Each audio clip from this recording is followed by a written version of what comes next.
बिस्मिल्लाहिर्रहमानिर्रहीम, अस्सलाम वालेकुम। अल्लाह के बाबरकत नाम से जो बड़ा मेहरबान निहायत रहम करने वाला है। I hope you are fine, good in health. Yesterday we started with child health and preventive pediatrics. We have to see certain aspects of the childhood diseases, and we have to see the system working in this part of the world, in Pakistan.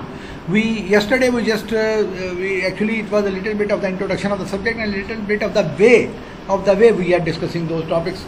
Little bit of the system we will adopt during this time when we are not in a position to hold the classes. So after looking into the growth, development and prenatal and postnatal life, we want to see the congenital abnormalities which actually are very much common in this part of the world, and we come across day to day during our medical and clinical practice in this era. A congenital malformation by definition is a defect in form, structures or functions which exist in an infant before birth, either from the time of conception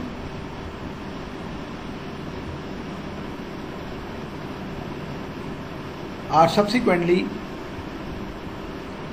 when an insult to the developing embryo may cause persistent and irreversible damage. So by saying insult means some sort of physical harm or some sort of nutritional or energy harm. By saying physical harm, exactly we mean, as we have been studying in our early classes, that when the frog is developing, if we straight away through the cleavage, through the knife, we divide the developing embryo into two pieces, two frogs will develop. Same is the case here. If there is some physical assault, physical insult, physical damage to the developing baby, or nutritious damage or oxygenation shortens, then there will be some sort of developing congenital anomaly in the baby. Congenital abnormalities, particularly in South Punjab and in Pakistan, the total incidence of the congenital abnormalities in live births is 2 to 2.5. So 2 to 2.5 babies, 3 babies are born with congenital malformation in this part of the world. The reason may be the nutritional and energy requirements of the differentiating tissues are critical during early phases of organ morphogenesis in the embryo, and such conditions as lack of oxygen or nutrients, a rise in temperature, poisons, infections, toxins, hormones, certain drugs and ionizing radiations, etc. affect adversely and may cause, either by the action of an abnormal genes or of the abnormal exogenous factors we just discussed. All those exogenous factors, toxins, infections, high temperature, poisons, lack of oxygen, lack of nutrient, ionizing radiation, all those things will lead to congenital malformations in the baby, and the babies will have some sort of physical structural abnormality. Very much common in this part of the world, and particularly cleft lip and cleft palate, कटे हुए होंठ और कटे हुए तालू, very much common in this part of the world. Malformations may therefore be either congenital, I mean to say at the time of birth, because of genetic reason, those are found at the time of birth, and the reasons are genetic, fault in genetic makeup, in the genes, in the chromosomes, and the percentage for such babies is 20%, and other environmental or extrinsic factor of course found at the time of birth, but still because of the other factors than genetic factors we have just discussed, because of the drugs, because of the poisons, because of the radiations, because of the chemicals, because of any other reason, those the percentage of those babies is 80%. what those teratogens are. Teratogens, actually teratogenic agents are those agents which actually lead the baby to have malformation or abnormality, fetal abnormality in those babies when they are born. So teratogen is a substance that produces abnormalities in the embryo or fetus by disturbing maternal homeostasis or by acting directly on the fetus in uterus.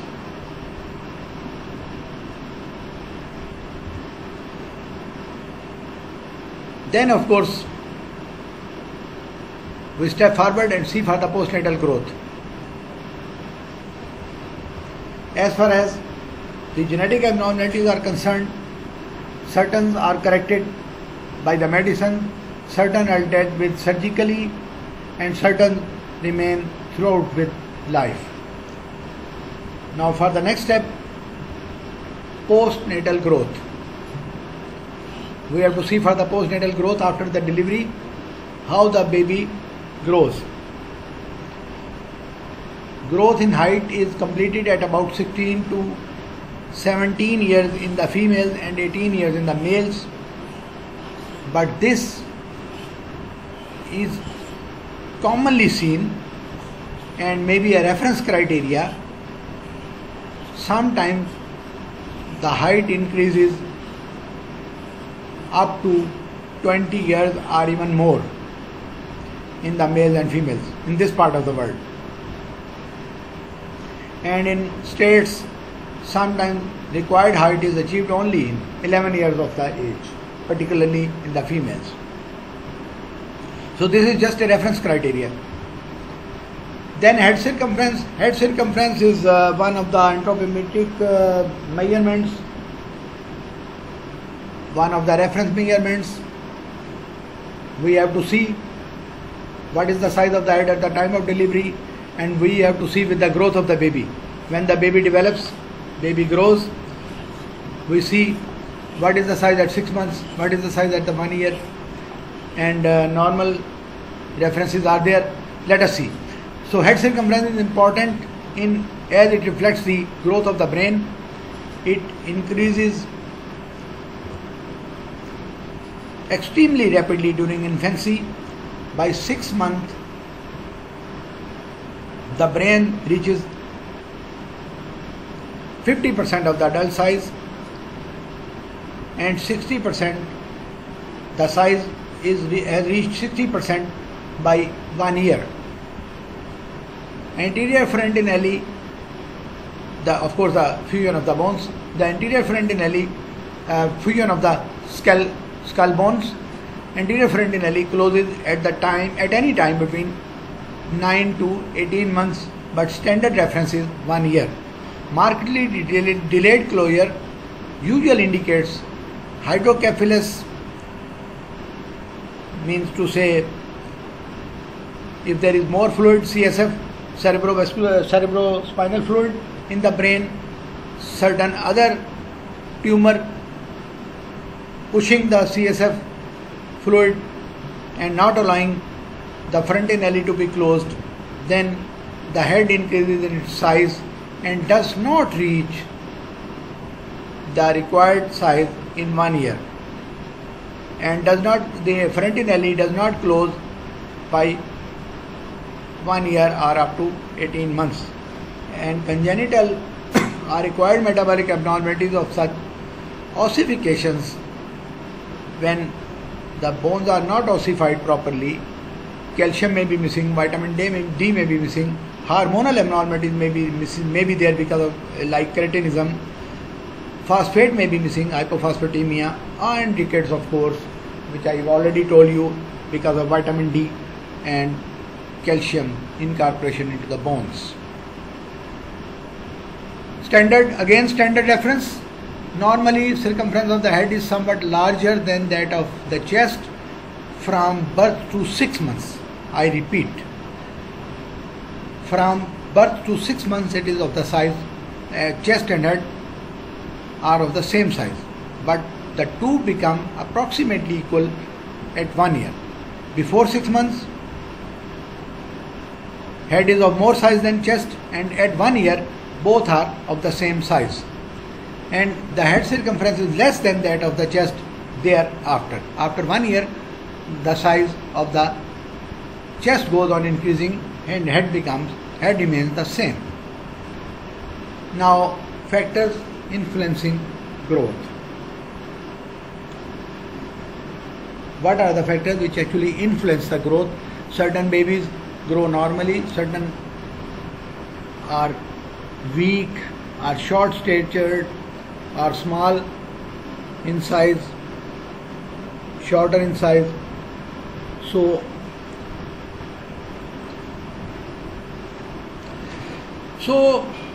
the factors we are looking for the factors actually influencing the growth. So the rate of the growth is basically determined genetically. First, the genetics. Genetics decides what will be the rate and the required body size at the standard time. However, the genetic trends can undoubtedly be modified by environmental factors. Genetics makes us what we are. Genetic, the specifications or identifications or the genetic factors are irreversible companions. We cannot change our genetics. What will be the height, what will be the look of the face, what will be the eyes, color of the eyes, what will be the skin color, what will be the design of the nails, what will be the hair will be of course straight, or those will be tortuous, whatever it will be. That is our genetics, and those are irreversible companions. I mean to say, those friends which we cannot change. But the environmental factors sometimes influence more than the genetic factors to decide the growth rate or the size of the body at certain specified times. First of all, to describe the topic, genetic factors. So tall factors are generally tall parents are generally likely to produce tall children, because those are the familial tendencies. The certain families, in the families, they are tall structured, and in certain families the born babies or the next generation or the generation is short statured. And whenever a child is smaller than the usual in weight and height, with the reference to his or her parents, it is important to ascertain the weight and height of both the parents to realize that whether it's a genetic problem or certain environmental factors are playing the role. Then is the nutritional factors, very, very much important. After coming to know the genetics, coming to know the genes, then coming to know the familial tendencies, and coming to know the genetics of a family, we have to see the nutritional factors, because to increase in size, to increase in weight, to increase in the fairness of the body functions, we need to have a good nutritional status. So food must not only be suitable and adequate in amount if the growth is to occur. So sufficient quantity food should be given in a good quality and good quantity as well, and the required level. But what should be the amount to be given? This is not the way to decide. Only thing is that it should be according to the hunger of the baby. We cannot say that in the morning the baby should take this much of the food, and in the lunch he should take this much of the food, and in the dinner should take this much of the food. Rather, we have to see that what is the requirement of the baby. And same is the case for the younger children, less than 2 years. If they accept the food after 2 hours, it can be given after 2 hours. So no problem. Only thing is the acceptance of the body, the physical body, the physical acceptance of the baby. So malnutrition, whether caused by diet or disease, will retard growth. If sufficient food is not there, maybe socioeconomic reason, maybe certain other religious reasons, the baby will not grow to the required size. A defective diet may be because of poor intake or non-availability of food, eating fads or cultural factors. So a defective diet may be because of poor intake or non-availability of food, eating fads or cultural patterns, and increased loss as in vomiting, diarrhea or malabsorption. Now you see, just I give you an example. Some of the babies, in fact some of the parents, mothers, they do not care for the cleanliness of their babies. So they are dirty, they remain dirty, they frequently have diarrhea and vomiting. And as a result of that, they are short-statured, they are weak, they are prone to many of the diseases, still more diseases, further they will not be able to gain the weight, the required weight of the body. So still they will be hampered in as far as their height and weight is concerned. So it is a sort of a vicious cycle. So one defect leading to another defect, and that is why the children must be cared, not only for the diet but for the cleanliness as well. Then is the next factor, the endocrine factors. Obviously the endocrine, very much important hormones for the body. A normally functioning endocrine system is essential for the completion of normal growth cycle of the baby. So, and endocrine system obviously contains in particular growth hormones, thyroid hormones and other related hormones, female hormones, male hormones. All those are related for the normal growth of the baby, of the adult type, of the human being, I can say. There are however 4 anabolic hormones which are regulators of the growth and maturation: thyroid hormones, pituitary hormones, androgens produced by adrenal cortex, and of course estrogens in terms of females, androgens in terms of males, and estrogens in terms of females. Then is the illness. Those babies who remain ill most of the time, fever, chest problem, diarrhea and vomiting, they do not develop up to the normal required size, and they remain unfit throughout their life, and further they always remain prone to many of the diseases, many of the diseases. Chronic illness or chronic disease of an essential organ such as heart, kidneys, lungs, livers or intestinal tract will lead to growth retardation. There is no doubt about that.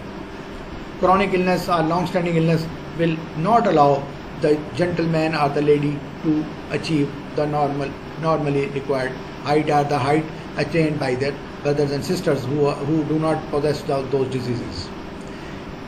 Emotional factors are very much important, and particularly emotional factors play very much important role in this part of the world, because the research tells that almost every 1 out of 10% of the human beings living in this part of the world, in South Asia, in Pakistan, are emotionally disturbed or psychiatric, are suffering from some sort of minor to major illnesses, some sort of psychiatric illness. So emotionally disturbed infants and children and those suffering from maternal deprivation may fail to flourish, or even when the diet is adequate and balancedly available. So again, emotional factors play an important role. The babies need confidence of the mothers and their parents that they are very much safe with their parents, and they are very much cared for by their parents. Unfortunately, some broken families where some people lose their mother, they die, or because of some other problems, when repeated conceptions are there and some lady has got more children, cannot give proper attention to her children, and they suffer from physical deprivation. Evaluation of the growth. Now, looking into the factors responsible for the normal growth of the babies, we have to see to the evaluation of the growth. We want to know that how we can evaluate the growth of the baby. So all children go through the same stages of growth and development, but each child grows at his own rate. That is where we are concerned. Some of the people achieve a height or weight very fast, some of the people do not have. We have discussed certain reasons, and certain reasons still we want to know. Still, every individual has got, every child, every adult has got a book of his, her own. So every individual can be studied on his, her own merit. The further a child's development differs from the average, the less likely it is to be normal. Evaluation of the growth: in all cases, serial observations are more useful than individual measurements, as they permit an evaluation of the rate of the growth. So serial observations will be, as far as evaluation of the growth is concerned, we can see that a minor difference in the gaining speed of the weight, or somebody losing weight may be acceptable. But if there is a drastic change, somebody was healthy and now has turned thin and emaciated, or there is a drastic change, the further a child's development differs from the average, the less likely it is to be normal. That means to say that the baby may not be normal. In all cases, serial observations are more useful than individual measurements, as they permit an evaluation of the rate of the growth. So how we can serially measure a baby? These observations should be recorded on a simple graph called percentile chart. Percentile chart. Percentile chart is a set of divisions that produce exactly 100 equal parts in a series of continuous values such as children's height and weight. This is constructed after studying a large number of reasonable, maybe 100 children in a society. The underlying principle is that if there are 100 children of the same age and sex, and if they are arranged in such a way that the smallest is at the bottom and the largest or the tallest is at the top, then the fifth child will be in the middle. His height or weight or head circumference, whatever is being used, will be median. Now is a standard, is a median.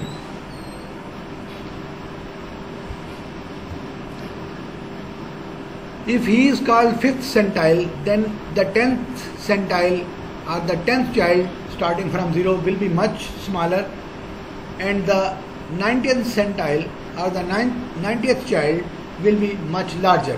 So we mean to say, if the babies remain within the median range,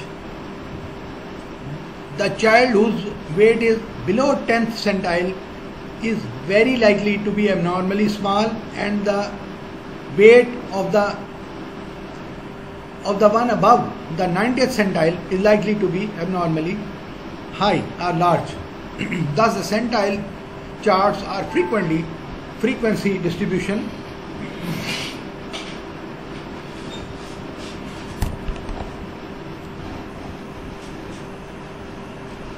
Thus the centile charts are frequency distribution. The number of centile refers to the position which a measurement of the given value will hold in any typical series of 100 children. If line of the growth remains parallel to one of the percentiles and the child is well, there is little ground for the anxiety, for the worry, or for the medicinal treatment. But if the changes from, say for example, some child, one specific child, selected child, was at the 75th position to start with, and after a year or 6 months he has gone to the 25th position, that means he has got some problem. After having looked into the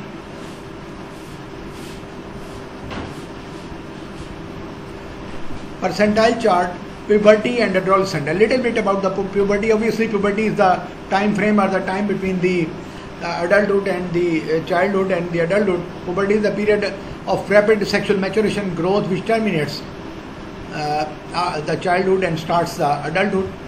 And while adolescence is the whole period between childhood and adulthood. On an average, girl matures at about 2 years earlier than the boys. We have already discussed this. The factors which affect the development are again both intrinsic and extrinsic. Genetic constitution, of course, the innate intelligence and the inheritance, the genetic hardship, that plays very much important role. Antenatal, natal, postnatal influences, previous experiences and stimulation by the immediate environment all have an effect on the personality, intellect and motor skills of an individual. There are 3 important parallel developments taking place in a child right from the birth: physical, intellectual and emotional development. And whenever we analyze, remember, whenever we analyze child or adult, we have to examine the patient on all those 3 grounds: physical, intellectual and emotional development. We will continue next time. I hope you are tired. I am also taking tea. Have a cup of tea. Say you goodbye.